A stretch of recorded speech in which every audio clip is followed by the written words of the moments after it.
नमस्कार मित्रांनो, स्वागत आहे तुमचं या व्हिडिओमध्ये. आपण या व्हिडिओमध्ये राज्य म्हणजे काय याबद्दल माहिती घेणार आहोत किंवा त्यावरती चर्चा करणार आहोत. तर राज्य म्हणजे काय हे पाहणं यासाठी महत्वाचं आहे. ज्यावेळी आपण राज्यघटनेचा अभ्यास करत असतो, म्हणजे भारतीय राज्यघटनेचा अभ्यास करत असतो, आपण स्पर्धा परीक्षेसाठी भारतीय राज्यघटनेचा हमखास अभ्यास करतो. त्यामुळं राज्यघटनेचा अभ्यास करताना किंवा त्यामध्ये तरतुदीचा अभ्यास करत असताना राज्य हा शब्द आपल्याला बऱ्याचदा वाचण्यात येतो. राज्यसंस्था, राज्यधोरणाची मार्गदर्शक तत्त्वे, म्हणजे वारंवार आपल्याला तो शब्द वाचण्यात येतो. पण आपण कधी राज्य या शब्दाचा अर्थ लक्षात घेतला आहे का? राज्य कशाला म्हणतात? राज्याची निर्मिती कशी झाली? म्हणजे आपण ज्या देशामध्ये राहतो, भारत हा एक देश आहे, तर भारताला राज्यशास्त्राच्या भाषेमध्ये राज्य असं म्हटलं जातं. तर इथं आपण नोट्स स्वरूपामध्ये बोर्डवरती लिहिले आहे की Bharat, America, Canada, France, England, Germany, Russia हे जे आहेत हे एक राज्य आहेत. राज्यसंस्था म्हणून उदयास आलेली आधुनिक काळातली राज्य आहेत. तर भारत या राज्यासाठी भारतीय राज्यघटना भारतीय घटनाकारांनी स्वीकारली आणि तिची अंमलबजावणी 26 जानेवारी 1950 पासून चालू केली. भारत या देशासाठी ती राज्यघटना आहे. भारत हा देश त्या राज्यघटनेनुसार चालत असतो. मग जो देश किंवा जो राज्य राज्यघटनेनुसार चालतो, त्या राज्याची निर्मिती कशी झाली किंवा ते राज्य कसं अस्तित्वात आलं याबद्दल आपल्याला माहिती या व्हिडिओमध्ये घ्यायचं आहे. तर राज्य निर्मितीचे घटक जे आहेत ते वेगवेगळ्या विचारवंतांनी किंवा राज्यशास्त्राचा अभ्यास करत असताना राज्यशास्त्रज्ञांनी सांगितलेले आहेत. ते घटक असे की भूप्रदेश, लोकसंख्या, शासन, सार्वभौमत्व. तर हे राज्य निर्मितीचे घटक आहेत. तर सर्वात अगोदर जो आहे भूप्रदेश, तर एखादे राज्य निर्माण होण्यासाठी किंवा राज्य निर्मिती होण्यासाठी एक निश्चित भूप्रदेशाची आवश्यकता असते. जसे की भारताला आहे. भारताचा एक विशिष्ट किंवा निश्चित असा भूप्रदेश आहे. तर भारताचं क्षेत्रफळ किती आहे? राज्य क्षेत्र किती आहे? 32,87,200 चौरस किलोमीटर एवढा भारताचा निश्चित असा भूप्रदेश आहे. आणि या भूप्रदेशामध्ये भारत एक राज्य म्हणून अस्तित्वात आहे. तर केवळ भूप्रदेश असणं म्हणजे राज्य निर्मिती होते का? तर नाही. तर त्यासाठी दुसरा आवश्यक घटक कोणता आहे? लोकसंख्या. तर भारतामध्ये लोकसंख्या आहेत किंवा लोक आहेत, भारताचे नागरिक आहेत, ती भारताची लोकसंख्या किती आहे? तर 140 करोडपेक्षा अधिक लोकसंख्या भारताची असल्याचं आपल्याला दिसून येतं. तर केवळ लोकसंख्या असणं म्हणजे एखाद्या राज्याला संपूर्ण राज्याचा किंवा भारताला भूप्रदेशाने लोकसंख्या असेल तर संपूर्ण राज्याचा दर्जा प्राप्त होतो का? तर नाही. त्यासाठी शासनीय असावं लागतं. भारताचं शासनीय आहे तर भारताकडे सार्वभौमत्व आहे का? म्हणजे राज्य निर्मितीचा जो चौथा घटक आहे, सार्वभौमत्व आहे का? तर हो, आहे. तर सार्वभौमत्व म्हणजे काय? सार्वभौमत्व म्हणजे काय? तर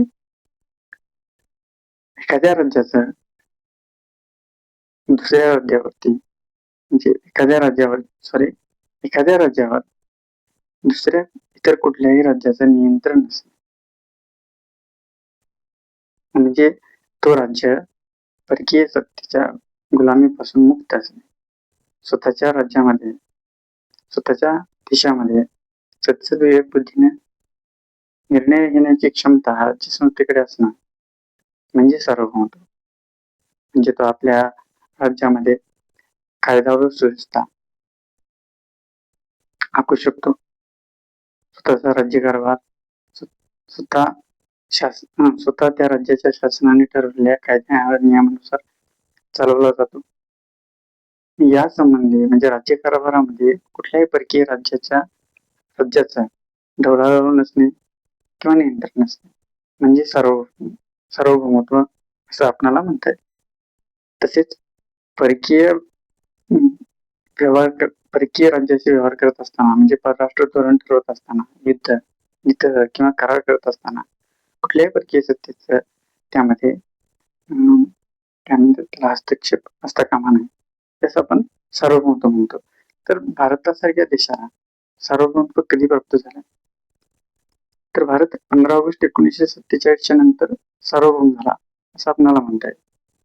तर असं का? कारण 15 ऑगस्ट 1947 पर्यंत भारत हा ब्रिटिशांच्या गुलामीखाली असणारा देश होता.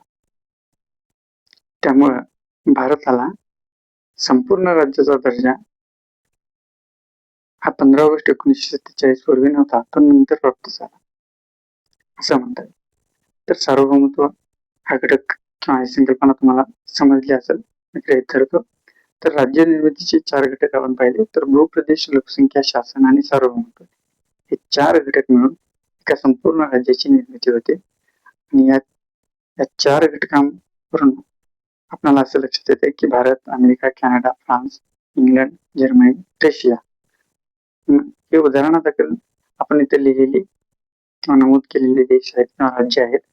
तर जगातील जितके लोकशाही शासन व्यवस्था स्वीकारलेली राज्य आहेत 193 पेक्षा अधिक या जगामध्ये देश आहेत. जवळजवळ 200 1, 2, असे देश आहेत. त्यात जे लोकशाही शासन पुरस्कृत देश आहेत ते आज राज्य म्हणून उदयास आलेले आहेत. तर आपण पाहिलं की राज्य निर्मितीचे घटक आणि राज्य म्हणजे काय. ठीक आहे. तर आता राज्य निर्मिती कशी झाली? आता हा भारत जो आहे, हा अमेरिका जो आहे, कॅनडा जो आहे, हे देश उदयास कसे आहेत? त्याची निर्मिती कशी झाली? त्याची उत्पत्ती कशी झाली? या संबंधीचे काही सिद्धांत मांडले गेलेले आहेत राज्यशास्त्राच्या विचारवंतांनी. तसेच समाजशास्त्रामध्ये काही सिद्धांत मांडले गेलेले आहेत. मानवशास्त्र यामध्येही राज्य निर्मितीचे किंवा उत्पत्ती संबंधीचे सिद्धांत मांडलेले आहेत. परंतु आपण राज्यशास्त्रामध्ये अभ्यास करत असताना काही सिद्धांत राज्याच्या उत्पत्ती संबंधी किंवा निर्मिती संबंधी मांडलेले आहेत. तर त्यामध्ये प्रथम किंवा नंबर 1 जो सिद्धांत आहे शक्तिवादी सिद्धांत. हा जो आहे जुना सिद्धांत आहे, काही विचारवंतांनी मांडलेला आहे. हा सिद्धांत असं सांगतो की राज्य जे आहे ते शक्तीच्या जोरावरती म्हणजे बळी तो कानपिक या तत्वावरती राज्याची निर्मिती झालेली आहे. तर त्याचा अर्थ असा की नैसर्गिक अवस्थेमध्ये ज्यावेळी मानव होता, ज्यावेळी त्याच्या बुद्धीचा विकास झाला, हळूहळू त्याने प्रगती केली, तो संघर्षमय जीवन जगत होता. आणि संघर्षमय जीवन जगत असताना तो किंवा मानव समूह हा एका समूहाकडून एक समूहाने दुसऱ्या समूहामध्ये संघर्ष व्हायचा आणि त्या संघर्षामधून जो पराभूत व्हायचा समूह जो विजेता असेल तो विजेता त्या पराभूत समूहावरती राज्य करायचा किंवा त्याला गुलाम बनवायचा. हा आहे शक्ती सिद्धांत.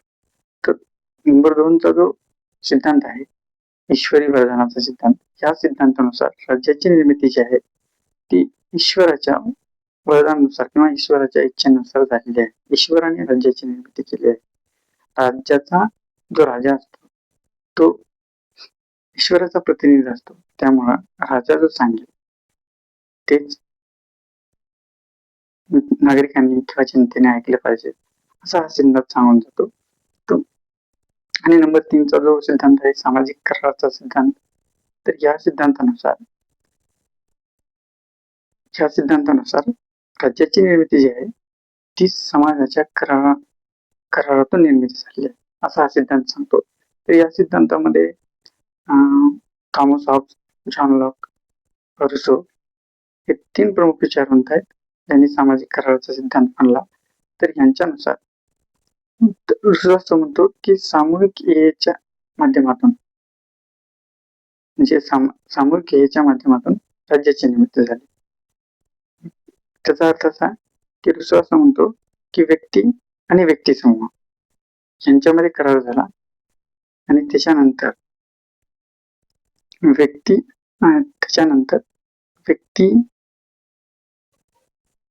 क्षमा असावी.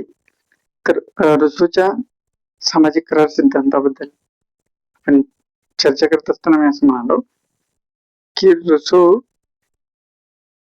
आणि असं म्हटलं होतं की कराराद्वारे प्रत्येक व्यक्तीने आपले सर्व हक्क समाजाला पूर्णपणे देऊन टाकण्याची मान्य केले होते. त्याला रुसो सामाजिक करार असे म्हणतो.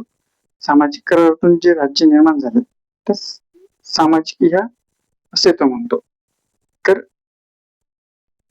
रुसोच्या मते ही सामाजिक ह्या सर्वोच्च शक्ती असून सर्व व्यक्तींनी तिच्या नियंत्रणाखाली राहून आचरण करणे कराराद्वारे बंधनकारक असते.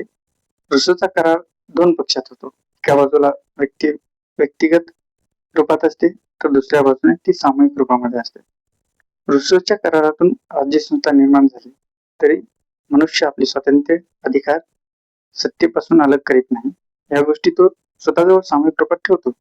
जनतेची इच्छा शासन कारभारणी कार्यान्वित करते व शासक जनतेच्या हिताविरुद्ध कार्य करीत असेल तर त्याला पदच्युत करण्याचा अधिकार जनतेला आहे. असं रुसो सामाजिक करार सिद्धांताबद्दल किंवा सामूहिक इच्छेबद्दल आपले विचार किंवा आपला सिद्धांत मांडत असल्याचं आपल्याला दिसून येतो. त्यानंतर चौथा जो सिद्धांत आहे ऐतिहासिक सिद्धांत. हा सिद्धांत असं सांगतो की राज्याची निर्मिती जी आहे ती कुठल्या शक्तिवादी सिद्धांतातून किंवा ईश्वरी वर्धनाच्या सिद्धांतातून किंवा सामाजिक करारातून निर्माण झालेली नाहीये. तर राज्याची निर्मिती ही हळूहळू संथ गतीने विकसित होत गेली आहे. त्यातून राज्याची निर्मिती होत आलेली आहे असा हा सिद्धांत सांगतो. तर मार्क्सवादी सिद्धांत काय सांगतो तर रुसोच्या मते हळूहळू समाजातील उत्पादन साधनावर काही ठराविक व्यक्तींची वर्गांची मालकी प्रस्थापित झाली. परिणामी समाज 2 वर्गात विभागला गेला. एक म्हणजे कष्टकऱ्यांचा वर्ग, दुसरा म्हणजे अशा कष्टकऱ्यांच्या श्रमाचे फलित लाटणारा वर्ग. यातून राज्यसंस्थेची गरज निर्माण झाली असं मार्क्सवादी सिद्धांत सांगतो. तर आपण राज्य निर्मिती कशी झाली, राज्य निर्मितीचे घटक कोणते आणि सध्या अस्तित्वात असलेली राज्य कोणकोणती हे आपण या व्हिडिओमध्ये पाहिले. मित्रांनो, जर तुम्हाला हा व्हिडिओ आवडला तर नक्की शेअर करा, लाईक करा आणि सबस्क्राईब करा.